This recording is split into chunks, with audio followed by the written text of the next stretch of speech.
check to see if we're actually streaming.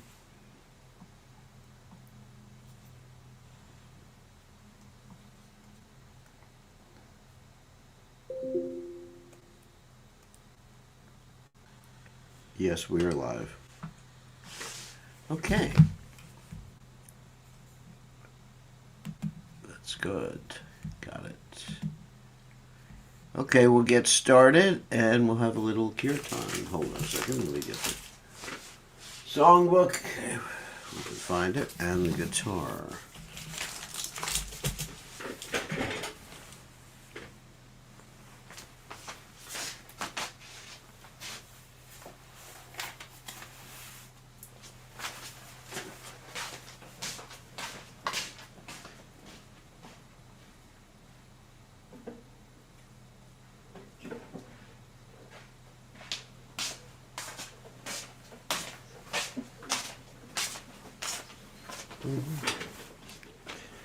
All right, let's see what song are we going to chant tonight. Oh.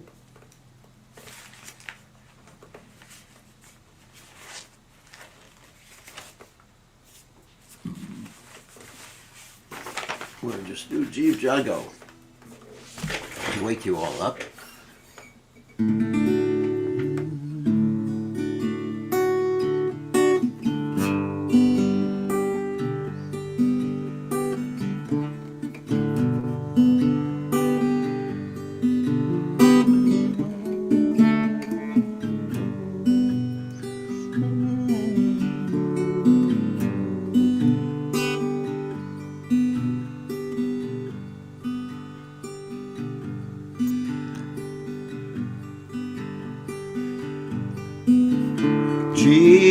Jaiva Dharma, Gorachanda Bole. Jaiva Dharma, Gorachanda Bole. Kutanitnak Yamaya Misachira Kole. Kotanedra Yaumaya Pisachira Kole. Manajiva Manise Samsara Vitare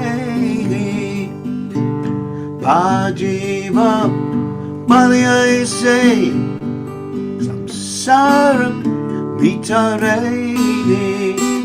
Haruhile Tui Vijarabare Uliaruhile Tui Avijarabare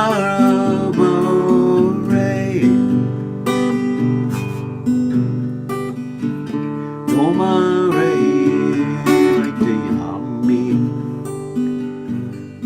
Ainu Avatara Domare Lati Amin Ainu Avatara Ami Bina Manduara Keache Domara Ami Bina Vanduara Keache Tomara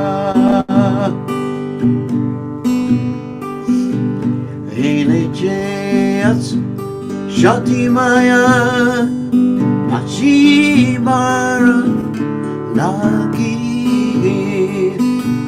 Eleje Ashodimaya Nachibara Lagi Nama Mantra Lautu Imaki Adinam Mama Mantra Lautu Imaki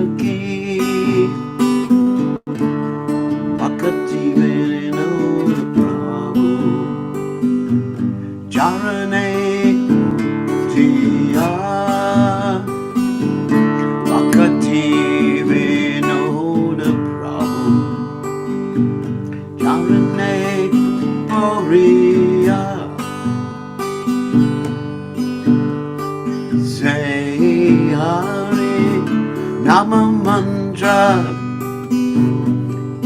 Loilo magia Say Hari Nama mantra Loilo magia Chicago, Chicago Gorachana Bole Gotanitra Yahumaya Visachira Gole Gotanitra Yahumaya Visachira Gole Hey Prabhupada Prabhupada Jaya Prabhupada Prabhupada Prabhupada Prabhupada Jaya Prabhupada Prabhupada Haribo Haribo Haribo Jai Om Vishnu Pad Paramahansa Paravatikacharya all Sateta Satashi Shimad His Divine Grace Abhaya Chanana Bhaktivedanta Goswami Mahārishila Prabhupada Ki Jai ISKCON Founder Acharya Srila Prabhupada Ki Jai Ananta Koti Vaishnava Vrinda Ki Jai Namacharya Srila Vilas Thakur Ki Jai Param Say Kaho Shri Krishna Chaitanya Prabhu Nityananda Shadwaita Gadadha Shivasati Gaur Bhakta Vrinda Ki Jai Shri Shri Radhakrishna Gopa Gopinath Saimakunda Radhakunda Giri Govardhan Ki Jai Vrindavanam Ki Jai Maturadam Ki Jai Jagannath Swami Ki Jai Yunamai Ki Jai Shrimati Tulasi Devi Ki Jai Samaveda Bhakta Vrinda Ki Jai Gaur Premananda Hari Hari Bol. All glories to the assembled devotees. All glories to the assembled devotees. All glories to the assembled devotees. All glories to Shri Guru and Gauranga Srila Prabhupada Ki Jai. Nama Om Vishnupadaya Krishna Prastaya Bhutale Shrimati Bhaktivedanta Swami Tinamani Namaste Saraswati Deve Gauravani Pacharani Nivashesha Shunyavadi Paschatya Deja Tarne. So, whoops, do I have the translation of this? Jiv Jago. Let me look. Anyway, I'll give a rough translation of it, even if I can't find the translation of it. Okay. So, rough translation. Wake up, sleeping souls. Lord Chaitanya is calling. How long have you been sleeping in the lap of the witch called Maya? I have brought the medicine that can help you wake up. Lord Chaitanya is the most magnificent avatar. This Harinama Maha Mantra is the medicine that will actually free you from this material world. Bhaktivedanta Thakur takes shelter at the lotus feet of the Maha Mantra. This Maha Mantra is what can save you. Anyway, that's my rough translation. Next time I'll actually have the songbook with me. Okay, so we're going to go on and read. Make sure I did. Whoops. Yeah. We're going to go on and continue our reading of the Jaiva Dharma. And as I mentioned many times before, what did I mention? Many times I mentioned that there's two books which Srila Prabhupada recommended that we study amongst Bhaktivedanta Thakur's books, which were the Jaiva Dharma and Chaitanya Shikshamrita. So we are going to continue with our study of Jaiva Dharma. So Omagana Timiranda Shah Gananjana Shlakya Chakshurun Meditam Yena Tasmai Shigarave Namaha. I offer my respectful obeisances unto the lotus feet of my spiritual masters, Divine Grace A.C. Bhaktivedanta Swami Srila Prabhupada, who so kindly opened my eyes with a torchlight of knowledge while I was blinded in the darkness of ignorance. Whew. Not good to be blind in the darkness of ignorance. All right. So let us continue. Here's the Jaiva Dharma. We're sharing the screen now and getting it set up so we can see what's going on simultaneously. Okay, that's good. Okay, here we are in the middle. So we were talking about, or Bhaktivinoda Thakur was talking about, there's a path of rules called the Vidhi Marg, and then there's the Raganuga process or Marg. And there's devotees who are following the footsteps of His Divine Grace Srila Prabhupada and under the instructions of His Divine Grace Srila Prabhupada, who don't necessarily follow all the injunctions in the scriptures. And the reason we don't follow the injunction in the scriptures is, as I quoted yesterday, that most of the Vedas are dealing with people in the three modes of material nature at lower stages than those who have taken up devotional service. Actually, there are different levels. I mean, for example, if someone is addicted to eating meat, then the Vedas recommend that you offer a goat to the goddess Kali once a month on the full moon day and whisper to the goat's ear. What do you whisper? Mamsa Vakadati, which means in the next life you will get a chance to eat me, Prabhu. Which is kind of disheartening.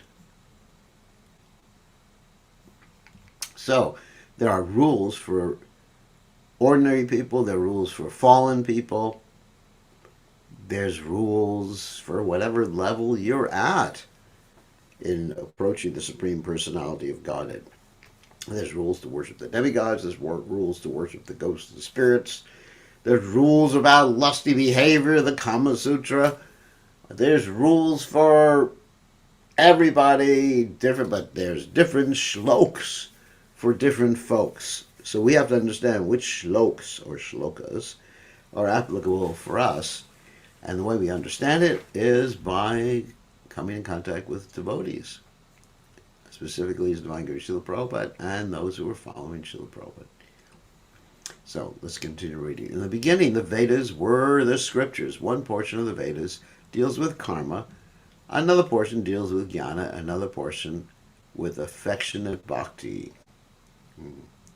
There's Karma Kanda section of the Vedas, Jnana Kanda section of the Vedas, and although it's not mentioned here, the section that deals with bhakti and impersonalism is called Upasana Kanda section of the Vedas.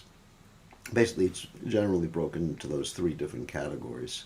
All the jivas bound by Maya have attained various conditions. Some are extremely foolish, and some have knowledge to some extent. Some have great knowledge. According to the condition of the jiva's intelligence, Scripture gives corresponding injunctions. This is called qualification, adhikar, what one is qualified for. Though qualifications are innumerable, since there are innumerable jivas, in other words, there's unlimited jivas, so each one has his own qualifications. According to the prominent qualities, unlimited qualifications have been divided into three: karma, for jnana, and for prema. Karma means, people who just want to enjoy this material world. Jnana means basically people want to understand and get that H-E-double-L out of the material world. And prema means those who want to love God. Thus, three qualifications are described in the Vedic scriptures. While making the rules of the Vedas, since actions to be done and actions prohibited are prescribed according to the three qualifications, remember this, Rules are applied according to the three qualifications. The designated Dharma is called Vaida Dharma, Dharma according to rules. Okay. When the jiva accepts this Dharma according to his tendency, it is called this tendency for Vaidhi, or rules. Got it? So people are given rules according to their situation. Even the Gita, Krishna says, those who people can worship the demigods. They go to the demigods. Those who worship the ghosts and spirits go to the ghosts and spirits, and those who worship him go to him. And Krishna says, he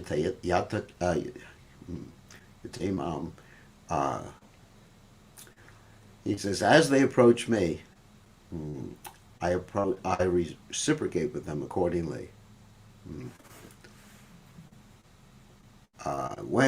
Where there's no tendency to follow these rules, it becomes extremely heretical.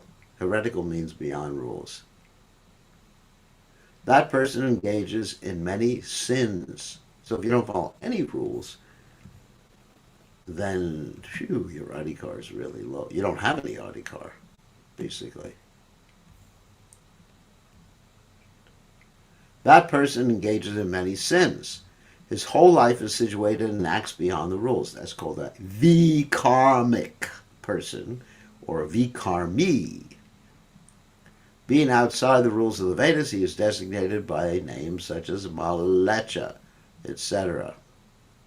And the general classification is vikarmi.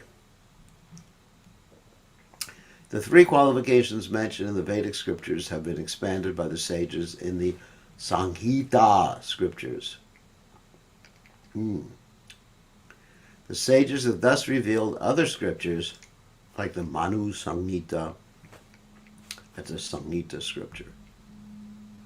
The sages have thus revealed other scriptures following the Vedas. Manu and other wise men wrote qualification for karma in 20 Dharma Shastras.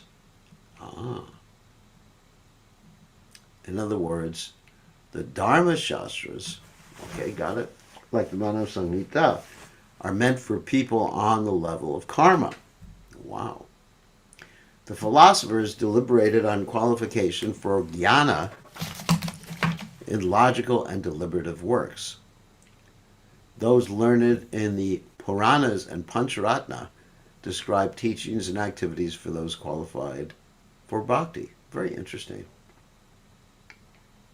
Wow.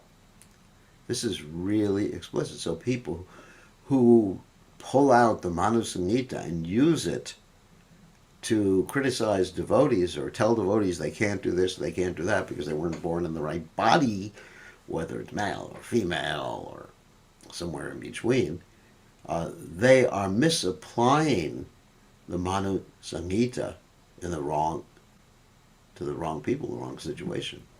All are termed Vedic. However, recent deliberators of Scripture, not seeing the conclusion of all Scriptures describe the excellence of one portion, have thrown people into the hole of argumentation and doubt. So in other words, they take their favorite section, as I said, different shlokas or different folks, and they take that as the all in all. Whereas Krishna says, 15:15 in the Gita, by all the Vedas, I am to be known. I'm the purpose. I'm the knower of the Vedas. If one studies Gita, which gives the conclusion of all scriptures in a remarkable way, one can understand that if karma does not aim at jnana, it should be rejected as heretical. Wow. In other words, if you're not performing your activities to get some knowledge or at least liberation, then it's completely mundane. Again, if karma and jnana do not aim at bhakti, they both become heretical. Means heretical against the rules, against the purpose. You could follow the rules, but act contrary to the purpose. I'll give you an example. Let's say there's this rule for offering the goddess Kali a goat once a month. Okay, there's a rule. And I say, as a so-called Vaishnava sannyasi, that I'd like to follow that rule. So then, by following that rule, I'm acting contrary to bhakti. However, if someone, all right, in a very, very low position is addicted to eating meat, and he follows it, understanding that ultimately he has to give it up, and this process is meant to give it up and understand the absolute and ultimately come to Krishna consciousness, then it's not heretical anymore. Karma yoga, jnana yoga, and bhakti yoga are actually one yoga. This is the Vaishnava conclusion apparent in the Vedas. Of course, in another way, from another point of analysis, one could say karma yoga means to serve Krishna with one's activities. Jnana yoga means to understand, to connect to Krishna with one's intelligence, like the Sankhya philosophy. And bhakti yoga means to connect to Krishna by loving devotion, the ninefold processes, beginning with hearing and chanting. First, the jiva is bound by Maya, takes shelter of karma. Then they take shelter of karma yoga. In other words, a jiva who is an illusion is interested in enjoying himself materially. Then ultimately he can connect to Krishna by dovetailing his activities in Krishna consciousness, and then understanding Krishna, and finally coming to the point of bhakti. If one does not show a ladder to the bound-up jiva, the jiva will not be able to ascend to the temple of bhakti. In other words, if one is on a lower level, you have to explain to them, you show them this ladder. It's just a step. Even Prabhupada talks about how the different processes of yoga that are mentioned in the 6th chapter of Bhagavad Gita, specifically Ashtanga Yoga, are different rungs. He uses this same particular example. Rungs in a ladder, that means steps in a ladder. And the topmost part of the ladder, I don't even want to say step, but the pinnacle of the ladder is Bhakti Yoga. As Krishna states at the end of the 6th chapter of the Bhagavad Gita, Yoginam api sarvesham madgate nantaratmana shadavam bhajate yomam savam me yukta tamo mataha. Of all types of yogis, the best yogi is the Bhakti yogi, Krishna says. What is taking shelter of karma? Actions by the body and mind while maintaining the body is called karma, action. The word karma in this context means action. That action is of two types, auspicious and inauspicious. Okay, what Bhaktivinoda Thakur means by that is auspicious activities give you good karma, so you get good results. Inauspicious activities are called vikarmic activities, which give you bad results. For example, killing a cow, that's inauspicious. Auspicious might be materially being charitable. By auspicious acts, the jiva receives auspicious results. Obviously, that's good karma, bad karma. By inauspicious acts, the jiva attains inauspicious results. Inauspicious acts are called sin, papa, or vikarma. That's the word I just mentioned before. Vikarma, remember that word.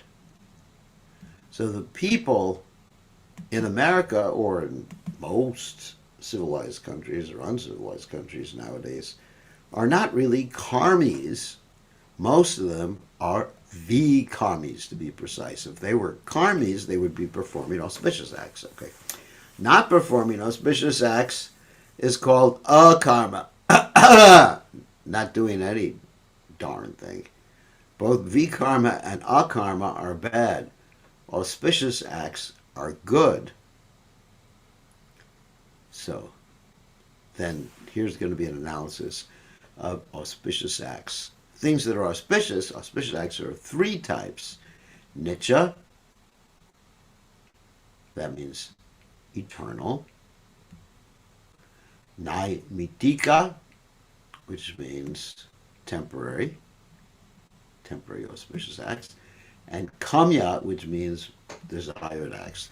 Kamya karmas are inferior since they act with selfish goals. Nitya and tika karmas are taught in the karma scriptures. Considering what is good and bad, the scriptures call them nitya, namitika, and kamya karma. They do not consider akarma or vikarma to be karma. Now, vikarma in one sense is bad karma, so it's not karma. And akarma means not doing a damn thing. Sorry for the French. Is not considered karma. It's the absence. Since kamya karma, that means doing what one wants selfishly, is rejected as inferior, nitya and namitika karmas are called karma. In other words, okay, I think that's pretty. So, eternal duties and temporary duties that are that are done according to the Vedic injunctions are called karmas. In other words, they give a good result. Okay, very interesting. Actions which produce auspiciousness for the body, mind, and society and next life are called nitya karmas. Nitya karmas are actions obligatory for all. Those actions, that means you have to do it. Those actions which are performed periodically but are obligatory, like nitya karmas means you always have to do it, are called naimitika karmas. Sanja vandana, protecting the body, mind, and society by pure methods, truthful conduct, protecting those to be protected, are called nitya karmas. So in other words, you got to do it all the time. Not all the time, but at a specific schedule. Obligatory rites for deceased parents and atonements for sins committed are called naimitika karmas. So in other words, sometimes you do them, sometimes you don't, because your parents aren't dying all the time. And hopefully you're not making sins all the time. With the intention of making arrangements so that nitya and naimitika karmas could be performed nicely in the world, the writers of scripture arranged for a dharma called varnashrama. So varnashram means dividing society up into Brahman, Kshatriya, Vaishya, Shudra, and then also the ashramas, Brahmachari, Grihastha, Vanaprastha, Sannyas. Okay. Varnashram, on considering mankind's nature and natural qualification. The gist is that men qualified for karmas are by nature of the four types: Brahmana, Kshatriya, Vaishya, and Shudra. So karma in this particular sense means auspicious activities. Got it? Situated in these types, they have four divisions called ashrams, which I just mentioned. These are four: Grihastha, married; Brahmachari, single student; Vanaprastha, retired; and Sannyasi, renunciate. Those who are fond of akarma and vikarma, that means outside of this whole system of doing auspicious activities, are called antyaja in Varna, and nirashrami. That means without an ashram, nirashrami, and antyaja, they're rejected. The Varnas, that means whether we are Brahman, Kshatriya, Vaishya, Shudra, are determined by nature, birth, and actions. When Varna is determined only by birth, the purpose of the system is destroyed. In other words, it's not an hereditary system, although your genes and upbringing in a particular family can shape you in a particular way, still you're free to gravitate to other situations according to your psychophysical nature.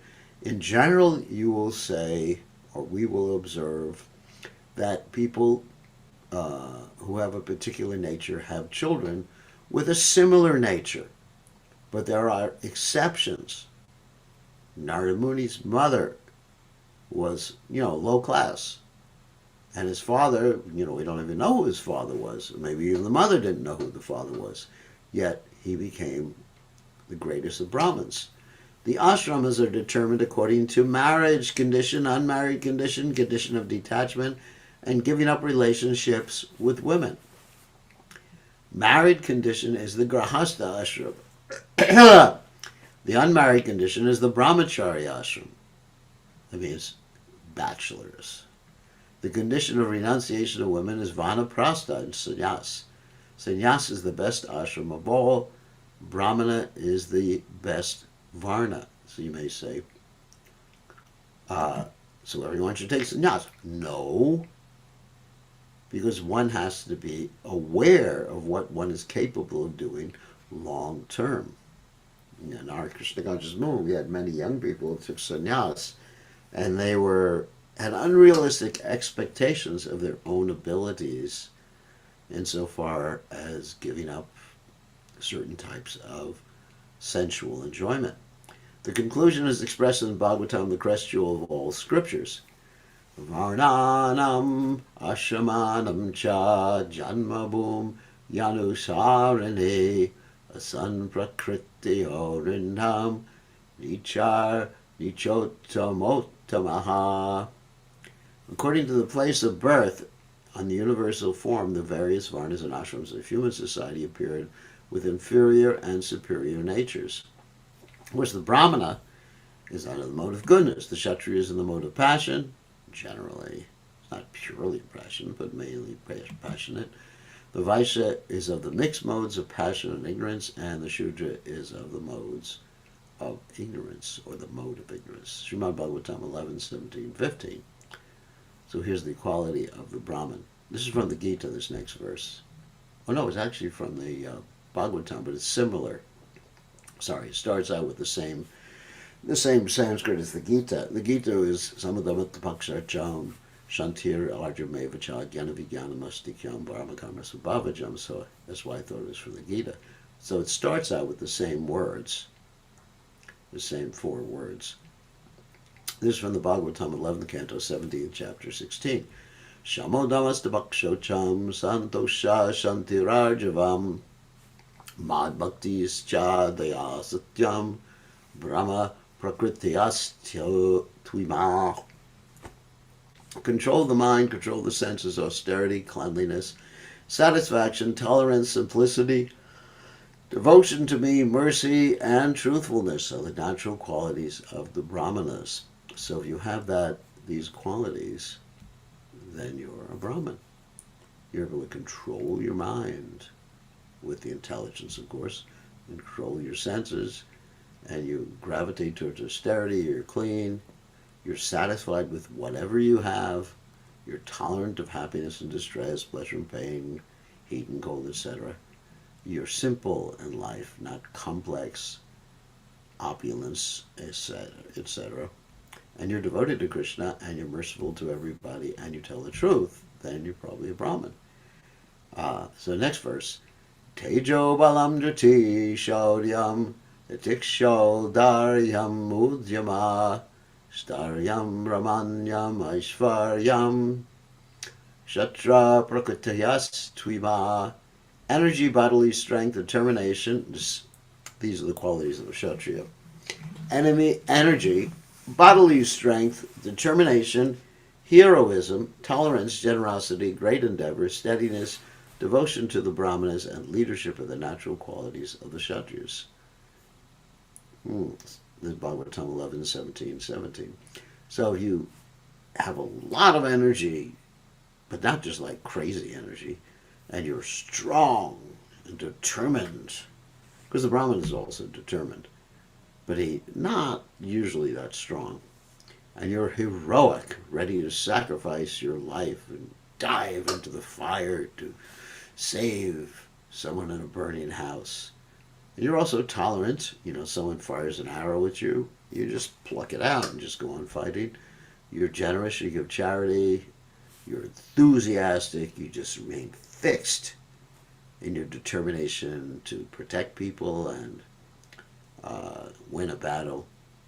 And you're devoted to the Brahmins, then you're probably a Kshatriya. And leadership are the natural qualities of the Kshatriya. And you're a leader, natural leader. So astikyam dana nishtacha atambo brahma sevanam atustir artha pachayhar vaishas prakrutayas tvima.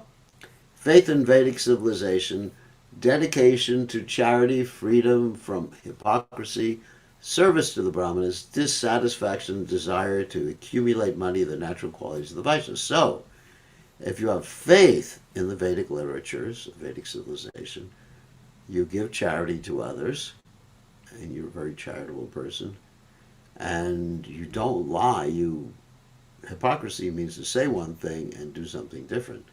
You're consistent between your actions and your words. You're willing to serve the brahmanas, and you really want more and more and more and more money. Dissatisfaction and desire to accumulate money. You're never satisfied with a certain amount. You want more and more. They're the natural quality. Then you know you're a Vaishya. If every time you go someplace you're thinking of how to make a profit, then you're a Vaishya. So, Shushushanam Dvijagavam Devanam Chapyamayaya Tachalabena Santoshta Shudra Prakatakyastvima. Service without duplicity to the higher varnas, cows devatas in complete satisfaction with whatever income is obtained by such service are the natural qualities of the Shudra. Bhagavatam 11, 17, 19. So if you just really want a master, Prabhupada said that is the Shudra's mentality. He says sometimes people are looking for jobs and they're just looking like a dog for a master. If you really need a master, someone to tell you what to do, and you're really happy with that, then you may be a Shudra. And you just want to serve. And you're satisfied, whatever you have, whatever is given to you, then that's a natural quality of a Shudra. And here's the outcast people. Ashocham anratam steyam nastikyam shukha vigraha kamakroda shadarshascha swabhava naja vasayanam. Dirtiness, dishonesty, thievery, faithlessness, sorry about that, useless quarrel, lust, anger, hankering constitute the nature of those in the lowest position outside the Varnashram system. 11, 17, 20, Bhagavatam.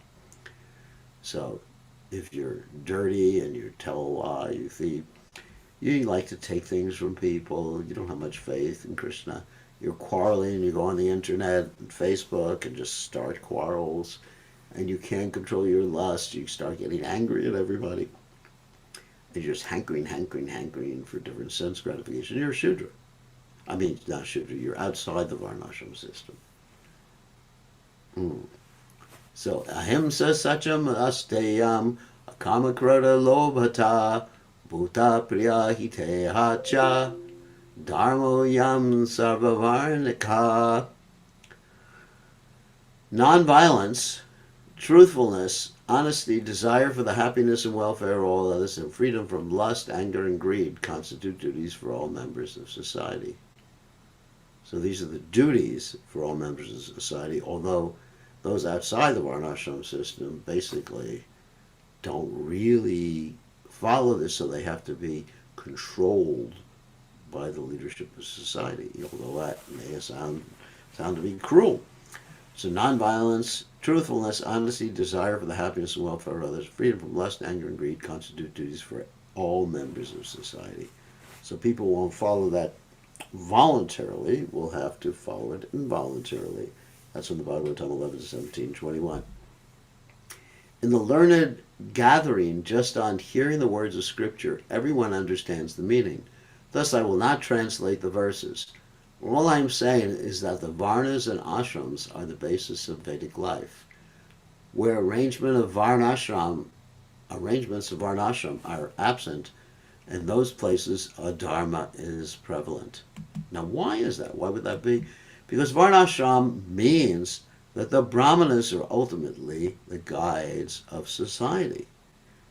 And so the brahmanas, having connection with spiritual knowledge, the goal of life, and not being controlled by desires of wanting more and more, or conquering others like Kshatriyas have, or sense gratification like Shudras have, they're able to guide the society in a way where there's no conflict of interest. The other classes have a conflict, generally conflicts of interest. I mean, for example, you put a Vaishya in charge of society, guess what happens? He wants to make money through his position, or power through his position, or a Kshatriya wants to get power through his position. So that's why even though the Kshatriyas are the kings, they're controlled by the Brahmanas. because the Kshatriyas may have the tendency to get more and more power. So the words nitya and naimitika are used in two senses in relationship to karma. If one considers the deep meaning of the scriptures, the two words are not used in the spiritual sense in relation to karma. So in other words, okay, let me explain what Bhaktivinoda Thakur is saying here. Nitya, when used in relationship to karma, is not used in a spiritual sense. When it's used in relationship to bhakti, it's used in a spiritual sense. Because nitya means what? Eternal. And naimitika means occasional. So in relationship to spiritual life, you may have eternal duties like hearing and chanting, and you may have temporary duties. And in relationship to karma, that is in this world, karma, and in this place, in this particular situation, karma means su-karma or good karma, not vikarma or akarma. Then that means something different. Nitya and naimitika means something different. Here, one cannot use the words nitya dharma, nitya karma, nitya sat tattva, nitya satcha, except in relation to the jiva's pure spiritual state. So here, nitya karma, nitya tattva, nitya satcha. Okay, nitya karma means eternal dharma. Nitya karma means eternal activities. Nitya tattva means the eternal identity of the jiva. Nitya satcha means the eternal truth, except in relationship to the jiva's pure spiritual state. So you're getting some of these words used in different contexts. So here, not Prabhupada, but Bhaktivinoda Thakur is going to explain it some more. When using the word nitya, to describe karma, in other words, when you say nitya karma, when considering that karmas can be called nitya only in a figurative sense, because they're not actually eternal duties. Everyone understands that? I mean, it's pretty easy to understand. It's not really nitya karma, although it may be called nitya karma, because nitya karma means the duties you always have, but that's a figurative sense, because in an absolute sense, nitya karma means devotional service and the activities of devotional service. Since in samsara, it is a great distance from nitya tattva, eternal truths. In other words, because in the material world, samsara means the material world, or repeated birth and death, it's not really connected with nitya tattva. That means eternal, your eternal category. What is your nitya tattva? Jivera Swarupa Krishna. Jivera Swarupa Krishna, nitya Krishna Das. You're eternally a servant of Krishna. Nitya Krishna Das. You're eternally a servant of Krishna. So that's your nitya tattva in relationship with your nitya dharma. But nitya dharma in the material world is only used in a figurative sense when it's in relationship to good karma. Because here Bhaktivinoda Thakur says, Jivera Swarupa Hoy Nitya Krishnas. Okay, got that proper. So karma is never nitya or eternal. That's why we say it's the word karma, nitya karma is only figurative. It's not real because it's never eternal. Karma is not eternal. When karma searches out jnana by karma yoga, when jnana aims at bhakti, then karma and jnana are called nitya or eternal in a figurative sense. Everyone understands this? It's not in a real sense because they're preliminary activities, and you can call them nitya because they're figurative, but not in an absolute sense or the direct definition of the word Nitya. Calling a Brahmana's Sanja Vandana Nitya Karma. So Brahmana's Sanja, in other words, is the chanting the Gayatri mantras and prayers that the Brahmana does at certain times of the day, sunrise, midday, and sunset. So that's called the Brahmana's Sanja Nitya Karma, calling the Brahmana's Sanja Vandana, his prayers, at midday. Nitya Karma, when among actions for the material body, its goal is bhakti, is distance. It's called Nitya since it aims to produce something Nitya. So in other words, sometimes you can call something, let me rephrase that.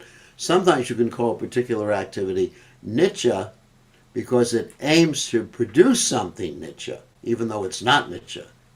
And this is what Bhaktivinoda Thakur says. Actually, it is not eternal. Using that name is figurative. So using the phrase Nitya Karma to describe a Brahmana's obligatory duties, such as the Sandhana Vandana, prayers at the 3 times a day, can be used. You can use that terminology because it aims ultimately, if the Brahmana is aiming ultimately at going back to Godhead and becoming a devotee, it can be called Nitya Karma, but it's actually not Nitya Karma, but it's used figuratively as Nitya Karma because it's connected somehow or other to ultimately achieving the Nitya Karma. Hope that makes sense. In reality, this is what I'm saying, in reality, Krishna Prema is the only Nitya Karma for the Jiva. So although, let me just reiterate, although we call the Brahmana's activities, the obligatory activities the Brahmana does every day, etc., as Nitya Karma, they're not Nitya Karma, but we can still use the term Nitya Karma because they're aimed at Nitya Karma, but they're not Nitya Karma. Does everyone understand that? Because you're going to run into some Brahmanas who are going to say, I'm doing my Nitya Karma. I got my Vandana, my prayers, my pulling out my Brahman thread like this. That's my Nitya Karma. No. It's not your Nitya Karma, but we will allow you to call it Nitya Karma because if you have it as the goal to ultimately achieve Nitya Karma, yes, Nitya can mean daily in this particular case, or regulative. You could say also, not necessarily daily, it can mean like every month you're supposed to do a particular activity, like the full moon or whatever. I'm not sure of all the Nitya Karmas for Brahmanas because that's a very ritualistic point. Not necessarily daily, but it means your obligatory duties that you do on a regular basis. Therefore, we're called Nitya. But it's not really Nitya, but we allow you to use the word Nitya because they're for a Nitya purpose, but it's not Nitya, so it's only figurative. Okay, in reality, Krishna Prema is the only Nitya Karma for the Jiva. Its truthful name is pure spiritual cultivation, Vishuddha Chid Anushilana. Those actions which take support of material actions for attaining Prema and assist Nitya Karma Prema may be called Nitya. In other words, you can use that term if you want, because they're meant to ultimately attain Prema, but they're not actually Nitya. There's no fault in it, though. That's what Bhaktivinoda Thakur says. From the absolute point of view, one should not call it Nitya, but Naimitika, occasional. The divisions of Nitya and Naimitika in performing karmas are only conventional, not absolute. In other words, conventional means it's used just so you'll understand the differences when someone's a ritualistic Brahmin and performing karmas, that some activities are, let's say, on a schedule, continual activities, Nitya. Naimitika means occasional. Naimitika, like the performing the Shraddha ceremony for a departed relative, is Naimitika. But your Vandana, Sandhya Vandana, is Nitya because it's always performed on the schedule. You always keep doing it as long as you're in your body. But neither of them are absolutely Nitya, although you can use the word Nitya in a figurative sense. Hopefully that's understandable. It's a little technical here, so we're going to end the discussion today, and we're going to allow you all to ask questions when I allow you to unmute yourselves. Okay, so you can type in the chat window, or you can raise your hand if you know how to do it. Not raise your hand in your video, but raise your hand.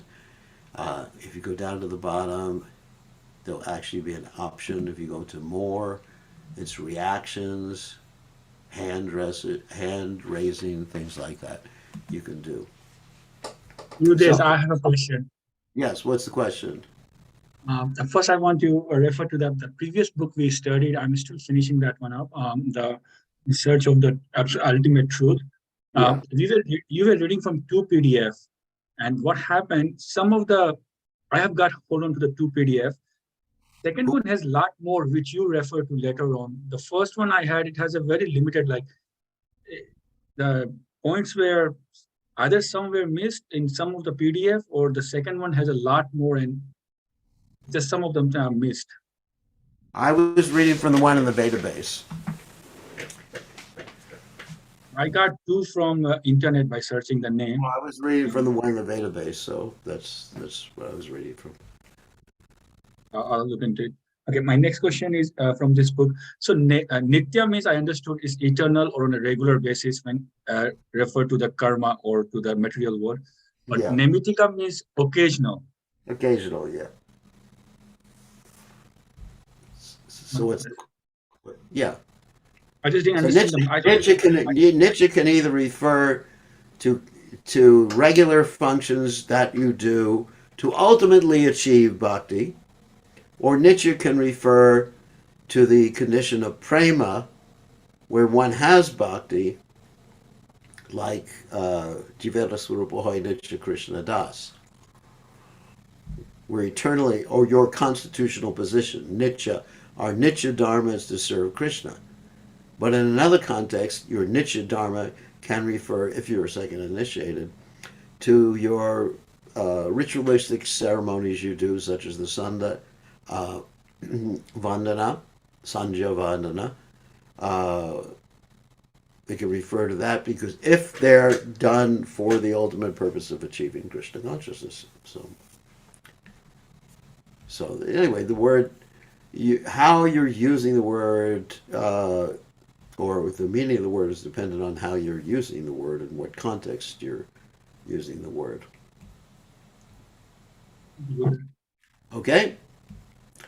Okay, so let's take another question. So Jagat, you have a question? What is desired activities? Could you give an example? Desired activities. Okay. Let's say you... All right, this is a good question. Let's say you want to get married. Hopefully not. And then what you're doing is you have certain ceremonies that are done according to the Vedic literatures to facilitate that marriage. Does that make sense? So that's they are religious activities. Yeah, they are religious activities. But they're neither. But how it says that they're selfish activities, but yeah, the other activities are also karma kanda. They're also aimed at. Yeah. I guess they're overlapping. But they would be activities executed. If you're going to call them nitya, like nitya karma, you would consider that activities ultimately aimed at getting Krishna consciousness. But you're in a preliminary stage. So let's say kamya karma would be something like, you want to get married. Okay, you get married. It's not nitya. It's not namitika. It's not obligatory. But it's what you want to do. And so if you execute that according to the Vedic system, then it can be considered auspicious activity because it could Like the be. gopis worshiping Kamya, uh, Well, no, that's pure devotional service. But yes, like if a devotee was worshiping Durga to get a wife or whatever, or Shiva or whatever, I don't know the details. That'll become your karma. okay. That's not Nitya karma. It's not Naimitika karma. But if someone dies in your family and you have to do the funeral ceremony, that's Naimitika. That's not Nitya, and it's certainly not Kamya karma unless you want them to die, and you've just you've done a ceremony to get rid of them. Anyway, I'm sure there's overlap between some of these descriptions of Nitya karma, Naimitika karma, and Kamya karma. I'm sure that there's some overlap when you have Kamya karma. I'm sure that some of that overlaps with Naimitika karma. It's not, to me, it's not. It wouldn't be a clear-cut distinction between the two of them, because when you're doing a Kamya karma, it would be that it would somehow or other would have some connection with Naimitika karma. But Kamya karma would be something that you really desire, or like you said, wanting. I actually know one of my disciples who worshipped Katyayani to get a husband. She did the whole Katyayani vrat. Didn't bathe in the Yamuna, of course. And didn't have Krishna steal her clothes after the month was over. But she got married right afterwards. So that's Kamya karma. But it's not counterproductive to achieving Krishna consciousness if done in the right mode. So someone may want that. If you do a sacrifice, sacrifice to Krishna for achieving a car or something. All right, so who else has a question? So there's a little technical here. This first part gets pretty technical in certain places. After that, it's not as technical. And there's more stories that illustrate some deeper philosophical points. But this is so we will understand the terminology that's used.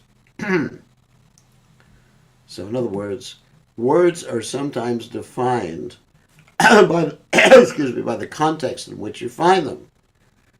Like the word nitya, I could say that every day I have to wake up early. So that's my nitya karma, waking up early. But that's not my eternal spiritual position to wake up early. It's auspicious because I'm going to Mangalarti, but it's not any part of my eternal dharma. My eternal dharma is to serve Krishna. And in my doing my eternal dharma to serve Krishna and connect to Krishna, I'm waking up early. Anyway, hope it's understandable. So I guess that's it. That's all we have time for today. And today is Ekadasi. Hope everybody chanted extra rounds and connected with the Supreme Personality of Godhead today. And so we will see everybody tomorrow, same time, same station. All